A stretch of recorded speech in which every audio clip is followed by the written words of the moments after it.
Nah, jadi teman-teman, ini ukuran granit ini dari sini sampai sini itu 50 cm atau setengah meter. Nah, jadi kalau ibaratkan ini 2, ini 1 meter jaraknya. Nah, sekarang saya mau ngetes anak saya. Nah, dia duduk di jarak 2 meter lebih, ini 1 meter, ini 2 meter ke papan tulis. Nah, itu anak saya udah saya suruh copot kacamata dan bisa dilihat. Nah, dia nggak pakai kacamata ya. Sekarang saya tes untuk melihat tulisan yang di depan tanpa kacamata. Nah, ini udah saya tulis ukuran normal yang bisa dilihat oleh orang normal ya dari papan tulis. Coba baca. Aku akan pergi.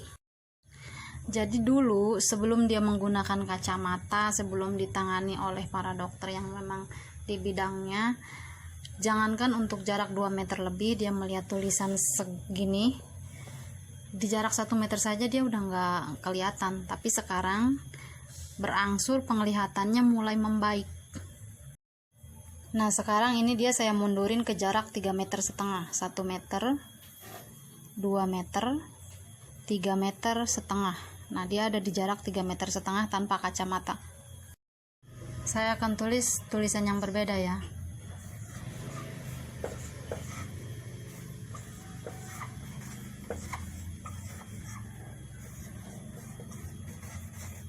Apa yang panjang?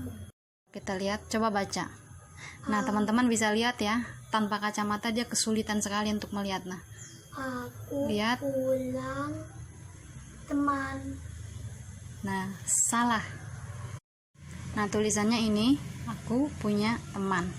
Tapi dia bilang tadi aku pulang teman. Sekarang kita coba dia pakai kacamata. Ini akan saya perkecil tulisannya justru ya. Ketika dia pakai kacamata akan saya lebih perkecil tulisannya dari tulisan ini.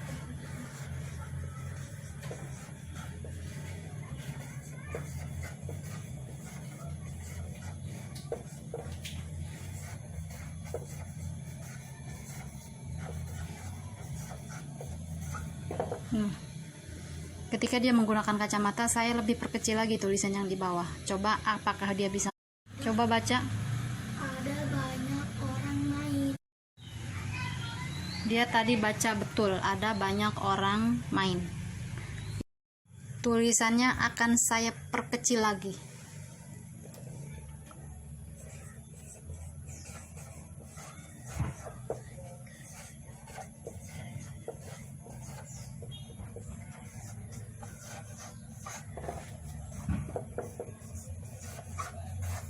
Nah, bisa dilihat teman-teman, ini ukurannya lebih kecil lagi dari yang tadi. Coba apakah dia bisa membaca dengan benar? Orang tahu ikan. Nah, semua orang tahu ikan, dan ternyata ini benar. Coba akan saya perkecil lagi tulisannya. Ternyata benar, ada orang di dapur. Nah, ini waktu dia tidak menggunakan kacamata di jarak 3 meter, ini dia udah nggak kebaca. Ketika menggunakan kacamata, justru ini tulisannya malah saya perkecil, tapi terbaca. Dan lebih saya perkecil lagi, ini tetap terbaca. Jadi memang penanganan dari yang dilakukan oleh pihak RSCM ini benar-benar maksimal. Jadi apa yang bisa dijangkau oleh orang normal penglihatannya, sekarang bisa juga dijangkau oleh penglihatan anak saya. Dan ketika dia tidak menggunakan kacamata untuk membaca ini, teman-teman bisa lihat sendiri, dia memiringkan badannya, memiringkan kepalanya, berusaha untuk menjangkau ini, tetapi tetap tidak terjangkau, tidak terbaca oleh dia.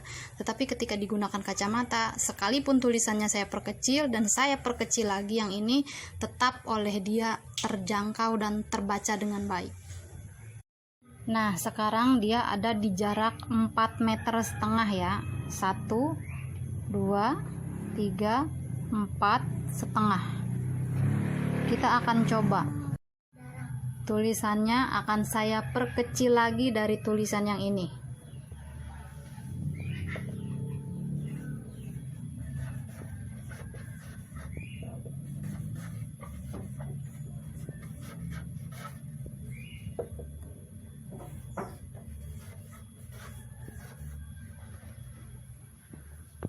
Baca. Semua makan siang.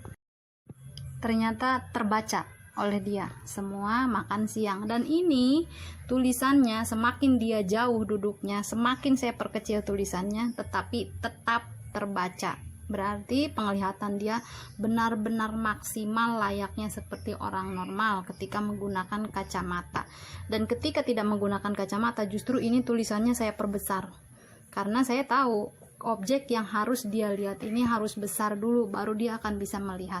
Tetapi ketika saya perkecil tanpa kacamata, dia sudah tidak bisa membaca ini dan tidak terlihat. Ketika digunakan kacamata, sekalipun saya perkecil ukurannya dan saya lebih jauhkan jaraknya, tetap oleh dia terjangkau layaknya seperti orang normal. Saya melakukan pengobatan mata untuk anak saya itu menggunakan BPJS Mandiri, dan saya tidak mengeluarkan uang sedikit pun untuk pengobatan anak saya, mulai dari 0 sampai total dia mempunyai penglihatan seperti orang normal dengan menggunakan kacamata. Nah, kemudian prosesnya seperti apa, prosedurnya seperti apa untuk menuju RSCM, kemudian berkasnya apa saja yang harus dilakukan. Nah, jadi pertama kalian lihat dulu kartu BPJS kalian itu paskes utamanya itu kemana. Nah, setelah itu kalian langsung datang ke paskes utama kalian, langsung menemui dokter umum, karena di paskes utama itu jarang sekali ada dokter spesialis. Nah, setelah datang ke dokter umum, pasti dokter umum menanyakan keluhan matanya apa, udah sekedar menanyakan itu saja.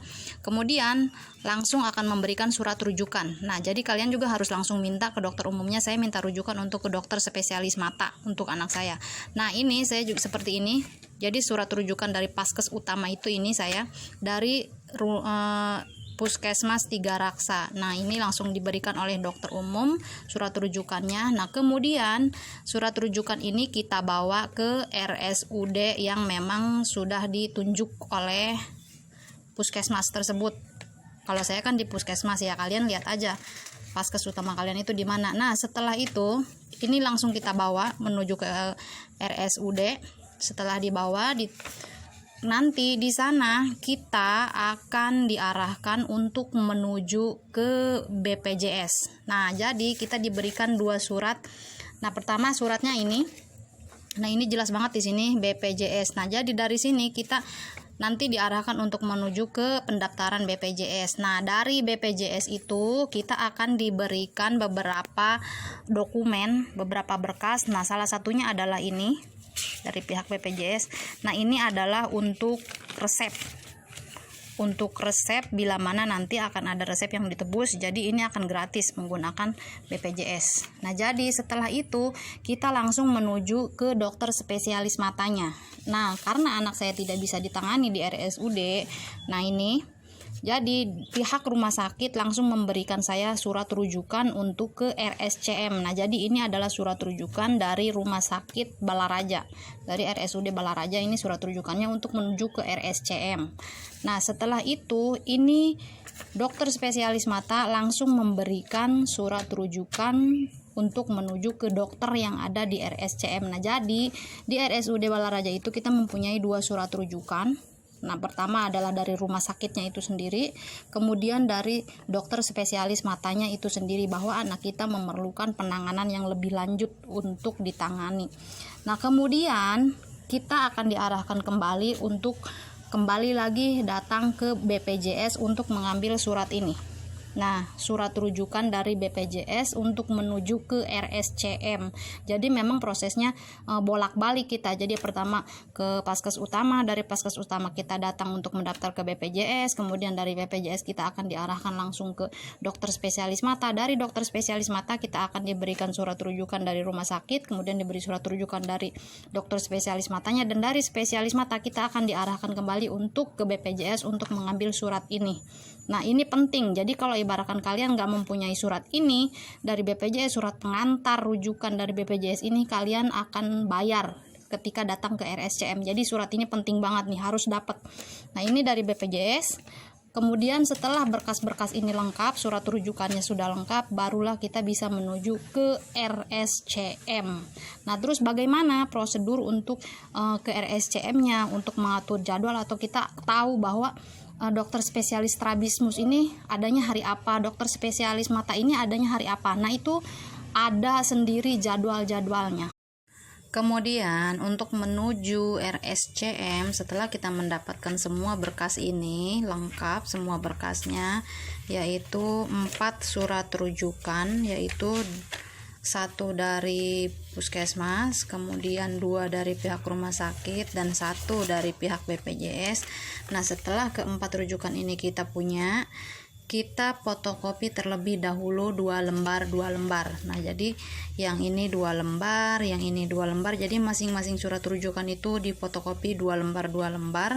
Kemudian fotokopi KTP 2 lembar, fotokopi kartu keluarga 2 lembar, dan fotokopi kartu BPJS 2 lembar, serta dibawa semua yang aslinya. Nah, ini kan asli. Nah, ini yang aslinya semuanya harus dibawa. Kemudian KTP asli harus dibawa, KK asli juga harus dibawa. Kemudian kartu BPJS asli pun harus dibawa. Nah, setelah itu terkumpul dan mencukupi, barulah kita bisa meluncur menuju ke RSCM.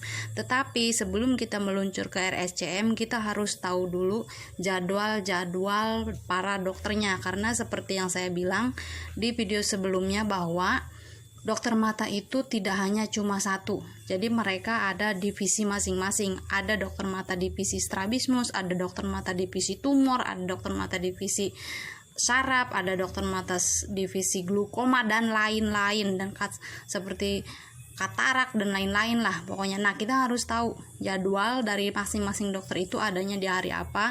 Nah, untuk mengetahui jadwal tersebut itu bisa di searching melalui Google. Nanti akan timbul halaman seperti ini.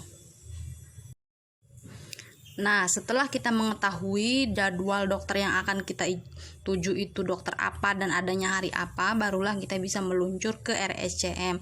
Nah, satu lagi yang terpenting adalah kalau ibaratkan penanganan untuk mata itu di RSCM itu ada 2 tempat, yaitu pertama RSCM Kirana dan yang kedua adalah RSCM Kencana. Nah, bedanya apa nih antara gedung Kirana dengan gedung Kencana? Nah, jadi kalau ibaratkan gedung Kencana itu diperuntukkan pasien yang menggunakan dana pribadi, jadi cash bayarnya yang untuk gedung Kencana. Tetapi kalau untuk pasien BPJS itu di gedung Kirana.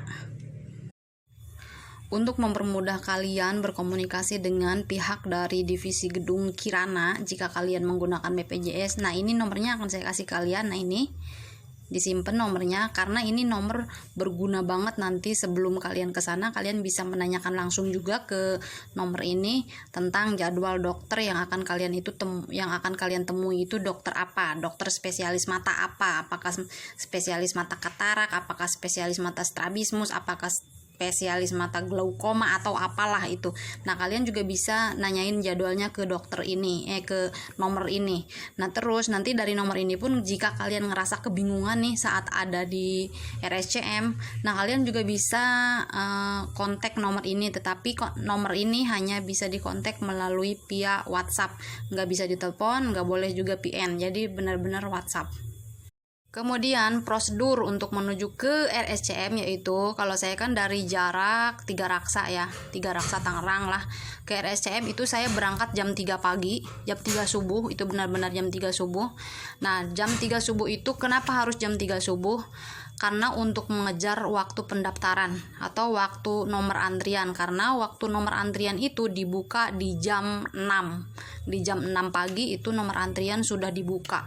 Sedangkan yang kesiangan datangnya itu akan mendapatkan nomor antrian, ya bisa diperkirakan sendirilah kalian akan dapat nomor antrian keberapa, karena ini kan RSUPN, jadi Rumah Sakit Umum Pusat Negeri. Jadi benar-benar pasiennya itu bukan cuma dari 1 wilayah 2 wilayah, tetapi dari luar wilayah pun banyak. Nah, saya berangkat jam 3 pagi, datang ke sana tepat setengah 6. Nah, jam 6 itu langsung ambil nomor antrian. Nah, perlu kalian ketahui untuk pasien baru itu mengantrinya pertama kali adalah di RSCM pusat di gedung utama. Nah, itu ngambil nomor antrian. Setelah itu kita antri ke bagian BPJS untuk memberikan berkas ini. Nah, berkas-berkas ini setelah disetujui oleh pihak BPJS, barulah kita akan diarahkan untuk menuju ke gedung Kirana, dan itu antriannya tidak sebentar tetapi lama sekali. Nah, setelah dari gedung Kirana barulah kita akan mengantri ke dokternya. Kalau waktu saya ke sana itu di bulan Oktober tahun 2021, itu anak saya mendapat lantai 5 atau di gedung Kirana, dan tepat di lantai 5. Dan itu dari RSCM Pusat ke gedung Kirana itu memang ada jemputannya sendiri, seperti odong-odong lah gitu. Karena memang jaraknya jauh banget, bukan lumayan jauh tapi memang jauh. Nah, nanti kalau kalian ngerasa kebingungan untuk menuju ke gedung Kirana atau untuk melakukan pendaftaran, urutan pendaftarannya, kalian bisa langsung tanya ke security, karena mereka akan langsung mengantarkan ke gedung yang ingin kalian tuju. Di sana tuh benar-benar pelayanannya ramah banget, dan kalian tuh nggak bakal kebingungan karena akan banyak sekali yang menunjukkan arah.